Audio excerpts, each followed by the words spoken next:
Morning, folks. Welcome back. It's Monday. It's May the 4th. Hope all is well with you. Hopefully, you have been working hard on all of your subjects. Um, a few announcements before we start today. If you sent in something over the weekend and you noticed I haven't marked it yet, it's probably because I haven't marked it yet. I received a lot of things over the weekend, so I'm going to work hard to get all of those finished today, so that you can see your progress so far. I thank you to those who have continued to send in stuff. I would encourage everyone to continue sending in things, just so you can get the best possible mark once this is over, because we are in May, so there's only May and June left. Um, Another thing, before we start, I know that we were on student activity 28 on Friday. We're not going to do student activity 29. It's optional. I mean, it is important to understanding the war. So if you wanted to go through it, you can. But in terms of marking it, I'm not going to mark it. So therefore, you can just omit that one, but just have a look at it for your own general knowledge. We are going to start today on student activity 30, though, and we're going to focus our attention there for today. So we're going to look at Operation Overlord and the Pacific, and we're going to answer the question, how did the war end? So if you're following along, this is page 31 in your booklet, or this is slide 121 on the presentation. For those of you, and there are some, who have found my collection of things interesting, I have a few more things I'm going to show you today. Just be patient, and we'll get to them. So, on Friday, we looked at the invasion of Italy, and the failed attempt of Dieppe. So we saw that the Allies, they failed in northern France, but they've learned from their mistakes. They did attack Italy, and they slowly progressed up the Italian peninsula. We saw the death of Mussolini at the hands of the partisans, and now we're going to go and see what happens in the rest of Europe and the Pacific. So, terms you're going to be introduced to today, or big ideas, is Overlord, D-Day, Juno Beach, and the conscription crisis. So these four things we're going to go through today, and you'll have a good understanding of what these terms mean. So let's begin with D-Day, or Operation Overlord. So the Dieppe raid had failed, but the Allies had learned from it, and there has been a build-up of Allies' presence in England, because they know that they will have to open up a second front. At this point in time in the East, the Soviets and the Red Army are pushing the Germans back. So if you are looking on slide 123, you'll see a map. Everything in blue or light blue is either a part of the Axis or has been invaded by it. So the light blue, those are the Allies, and everything else has been invaded and occupied. So the Allies now, they are feeling that they are strong enough to force a landing on Europe and open up that long-awaited second front. The overall commander of all the Allies on the Western Allies is given to the American General Dwight Eisenhower. He is the man pictured there in the brown suit. For those of you that don't know, Dwight Eisenhower has actually become the president of the United States in the 1950s.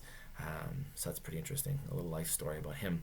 Anyways, so Normandy in northern France is selected.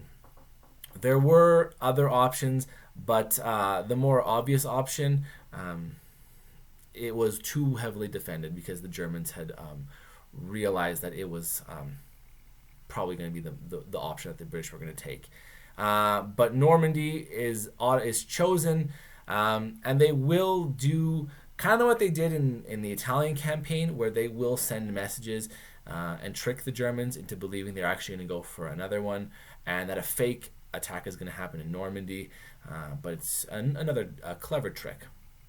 So the way that the planning is going to is done for D-Day or Operation Overlord is there are 5 beaches that are set up. They've been given special names. So Omaha and Utah are the American beaches. Gold and Sword beaches are for the British, and Juno Beach is given to the Canadians. These are the 5 objectives that the Western Allies have to achieve first. The landing on these beaches. So there's a massive buildup, and there's a lot of things required for this invasion. So 10,000 aircraft have been assembled. So these are for transport, for reconnaissance, for bombardment. They're any sort of thing you can think of, they are needed. And they also need a lot of ships, both for transport but also for defense and for attack purposes. And it does include 110 Canadian ships too. So it is massive, and we'll get to the breakdown of things. So slide 125, I want you to have a good look at this. This is the Atlantic Wall, and this is what they need to cross and essentially conquer over. So you're looking at things known as Belgian gates, 10-foot high steel frame structures that were set parallel to the beach. So their anti-tank mines were attached to them as well. So these are to prevent a mechanized invasion. Then they're called Teller mines. Again, more mines for infantry and everything, and vehicles. Then there are ramps. There are hedgehogs, again, just to prevent tanks. We've got barbed wire. We have pillboxes with machine gun nests. And then we have concrete bunkers with artillery pieces. Another thing I want you to notice as well is it's kind of hard to see, but it's there. You can see low tide, and then you can see high tide. So a lot of it, if it's high tide, these things are unseen. So the Germans have really done a lot to protect the Atlantic coast, and thus the Atlantic Wall is the first objective that needs to be broken. Slide 126, I want you to also have a look at this. This is what the Allies have created for this invasion. So they have almost 4,000 fighters. They have 670 gliders. They have 4,450 bombers, 1,370 air transport, 600 specialist crafts, 250 minesweepers, because there was mines in the English Channel, 1,260 merchant vessels, a lot to do with transport, 120 warships, 3,500 troop carriers, 500 cargo carriers, 100 destroyers, 23,000 airborne troops, 1,500 tanks, 12,500 vehicles, and 129,000 soldiers. So this is what the Allies have amassed to break this Atlantic Wall. And we are going to see this. So this is the plan. So here are some photos on slide 127 of what the beach would have looked like on that day. The colored photo is a more recent photo, so you can see that these relics of the past still exist. So the invasion begins, and they need to land these ships. So these bigger ships that are carrying supplies. So what they've created for themselves is these things that are known as Mulberry harbors. So there's no port that was there. So they essentially created for themselves artificial harbors. And what they were is these giant boxes made of concrete that were used to create ramps for troops and equipment to be let off these ships. So these were artificial harbors that were created because northern France there was none that the Allies could use. So they need to make their own. So the the battle will begin. So 3 division of paratroopers are assigned to support the initial landing. So what they do is transport planes will fly over France and they will drop these 3 divisions. So the American 82nd and the 101st and the British 6th. And their job is to land in France, and they are to disrupt German communication and transport. They are supposed to link up with the French resistance fighters and essentially prevent the Germans from fully engaging the troops that are landing on the beaches. So the scheduled day for the invasion is June the 5th, but it's postponed till the 6th because of bad weather. So June the 6th, 1944 is going to be the day for Operation Overlord. There are specific targets once these beachheads are secured. So the British are to take the city of Caen. The American objective is to advance into the open country in the south, and the Canadian objective is to push inland and secure the Carpiquet, I may have said that wrong, airfield. So each group is specifically given tasks that they are to achieve once the landing has been successful. So when it happens, the Germans are caught completely by surprise. And I'll give you an example, and I'll show you how surprised they actually are. The overall commander of the Western Front, General von Rundstedt, is actually doing military exercises away from the battlefield. He's in, I believe, southern France doing these military exercises, or he's in western France, eastern France, sorry. Anyways, he's not there. The second in command, General Rommel, you would remember him from the North African campaigns. He's actually in Germany visiting his family. So they were not prepared at all for this invasion. However, that doesn't mean that it was a quick little battle. So the Germans, the defenders there, when they saw the ships coming, they got prepared as best they could. And some of the most resistance came from the beaches, the American beaches. None of the first day objectives had been taken, though. So it does show you, like we saw on slide 125, those defenses that the Germans had created, they were really stiff, and it was going to be difficult for the Allies to achieve a lot of success. So for those of you that have seen Saving Private Ryan, the movie, that first scene is an example of what soldiers would have faced on these beach landings. And I'll put a link to a video from that opening scene in the description, just so you can have a look at it. So by the end of June, though, they are successful in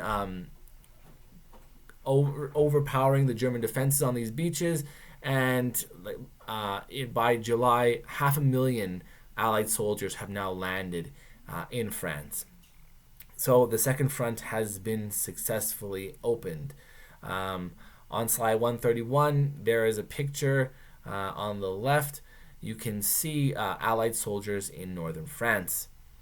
At Juno Beach, specifically the Canadian one, we see the 3rd Infantry Division, the 2nd Armored Brigade, and the number 48 Royal Marine Commandos.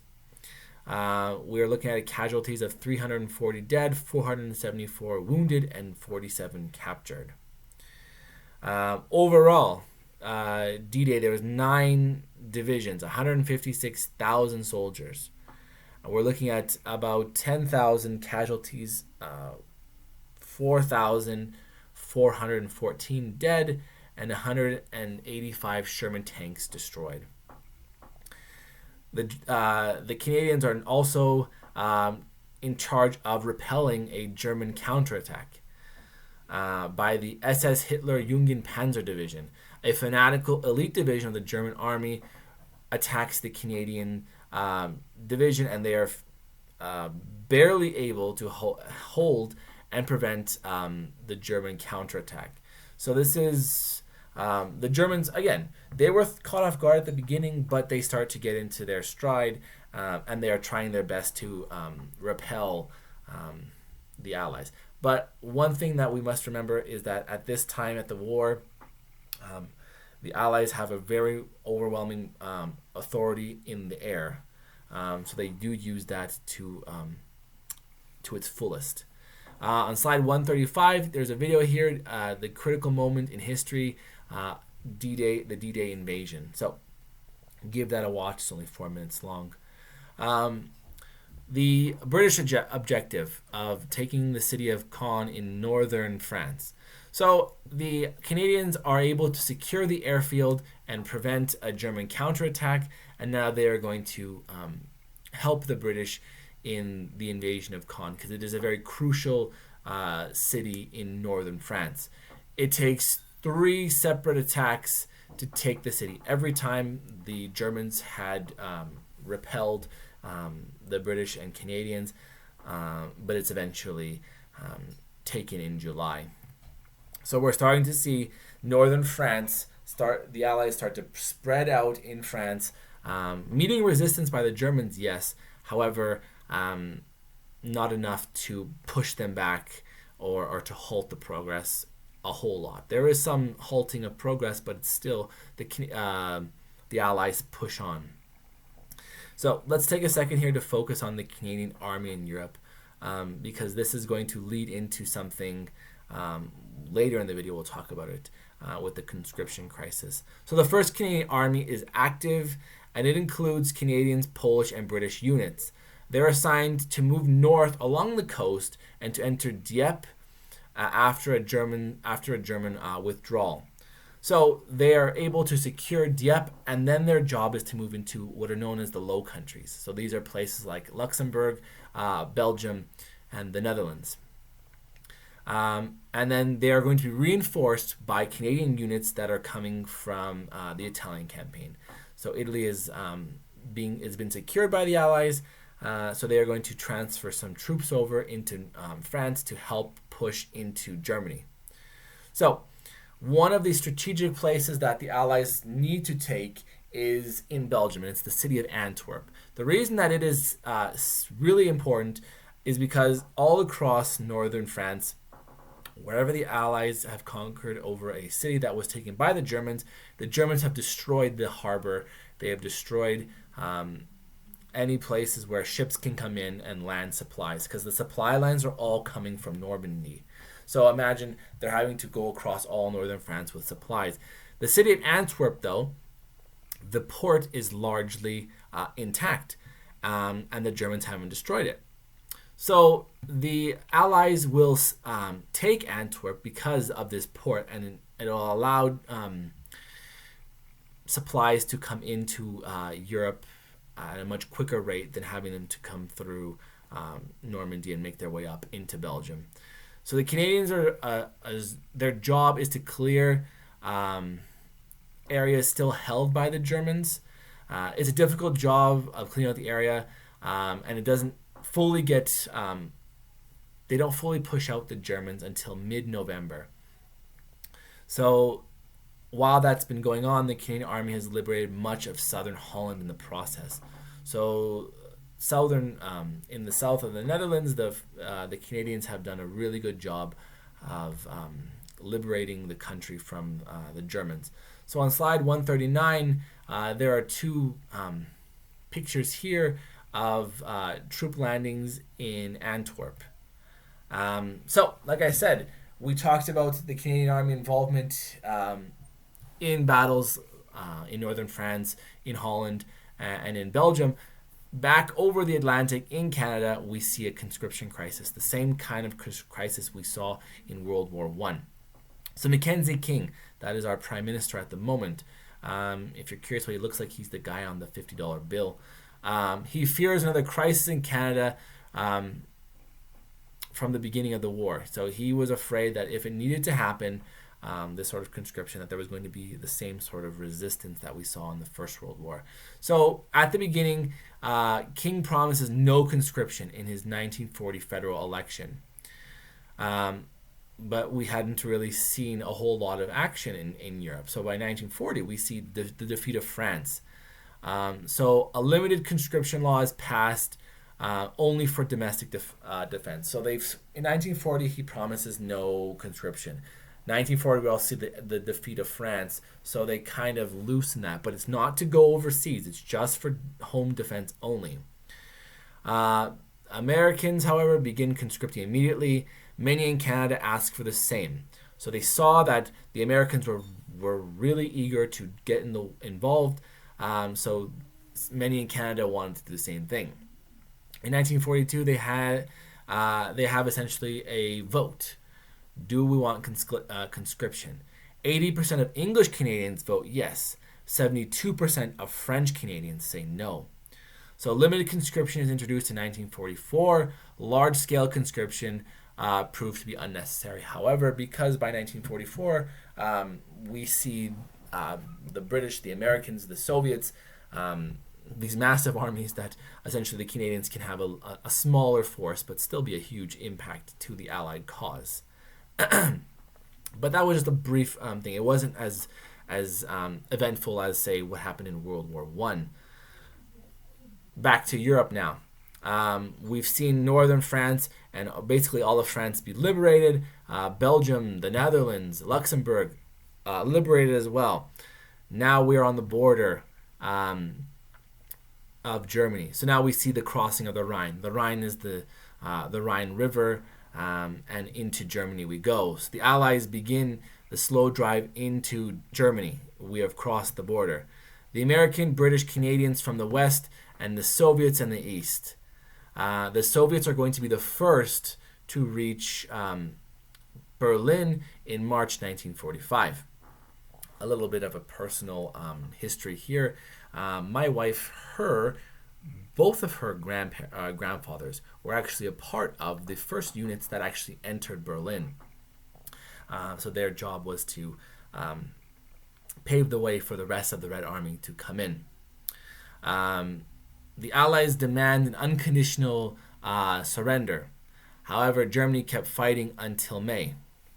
On May the 1st, so a few days ago, 1945, Hitler commits suicide in his bunker under the German parliament, the Reichstag, in Berlin. The government is turned over to Admiral Dönitz, and he becomes essentially Hitler's successor. And the remainder of German forces shortly afterwards will surrender. So essentially, March the 7th, 1945, all German forces have surrendered. The victory in Europe, so VE, on May the 8th, 1945.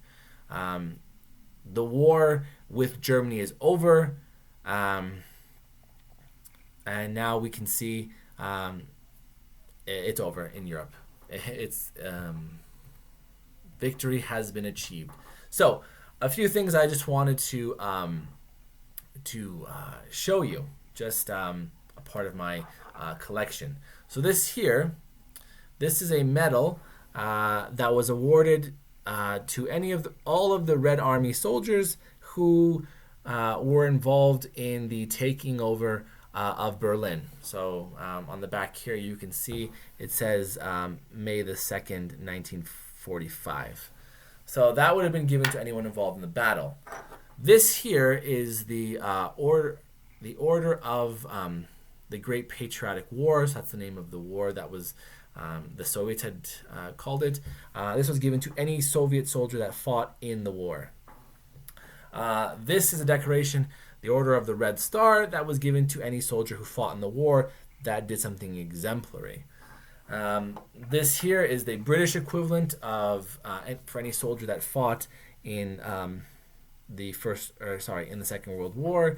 You can see here the English lion has trampled over the I don't know what this is, German eagle it looks like.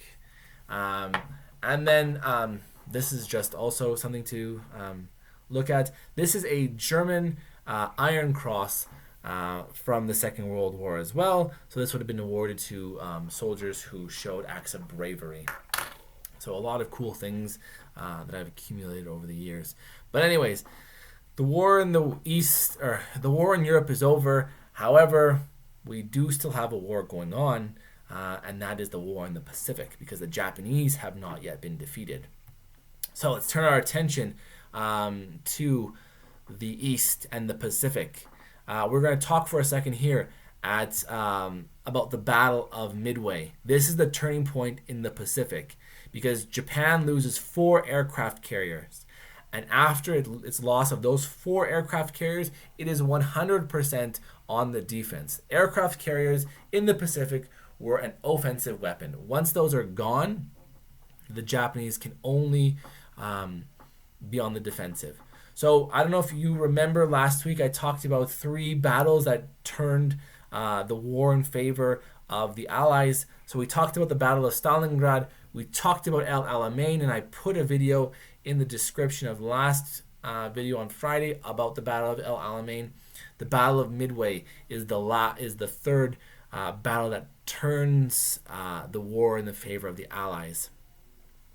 Because Japan has lost these carriers, it cannot reproduce them on the scale that the United States has. So you see here, Japan's industrial capacity could not match the United States. So now they're going to be on the defense, and the American and the U.S. Army is going to be on the offensive. The Americans, America is their main objective at the beginning against the Japanese is to support Australia, New Zealand, and the British. Because they do not want the Australians to be cut off from support from the rest of the British colonies in places like India. So the Americans first will head south into the Pacific to prevent that from happening. Japanese resistance intensifies as the Allies approach the home islands. So the first few places that the Americans will go is the Solomon Islands in the south, and then they're going to invade a landing force in the Philippines. So led by General MacArthur, who had promised that he would return. So General MacArthur has kept his promise and returned to the Philippines. The American Navy is going to go and attack places, the Mariana Islands, Iwo Jima, and then Okinawa, these places. So they've really occupied the southern Pacific. Now they're making their way up towards the mainland, the main islands of Japan. They've created an excellent network of bases that the Air Force can use to start bombing Japanese cities. One of the things that is they use is incendiary bombs, which are essentially bombs that just catch fire really quickly. A lot of Japanese cities were still made of wood and paper, so it caught fire really quickly. So that was a huge impact to the Japanese. However, they were not surrendering.